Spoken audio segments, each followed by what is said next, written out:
So this is a review of the original style Xbox that I would highly recommend. This is the original one, which means the very first generation that came out before all of the Xbox 360. And yeah, it's before the Xbox 360, and this is the first generation Xbox. And overall, I would highly recommend it because number one, the quality is very nice. I like how the matte finishes with the green. That's one of the things I like about the first generation Xbox. And number two is that the classic video games that it comes with. Now, I do want to mention that it comes with a eject tray, so the tray comes out and you put your CD in like the old school style. Then it has two slots right here for your controllers to put your two controllers. Then on here's the on button.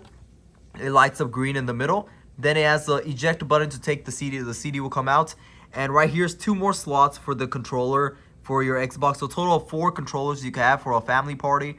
And this is another slot right there. And overall, I would definitely highly recommend this Xbox original series because of how it brings back the memories of the childhood, and it has one of the oldest video games that I remember playing. And I would highly recommend it because it looks nice. The quality is very good as well too. And overall, I've been using this for the past 2 or 3 months now, and I just love this original style Xbox. And if you are a collector or an enthusiast, a video gaming enthusiast, then the original style Xbox is definitely something that you should have.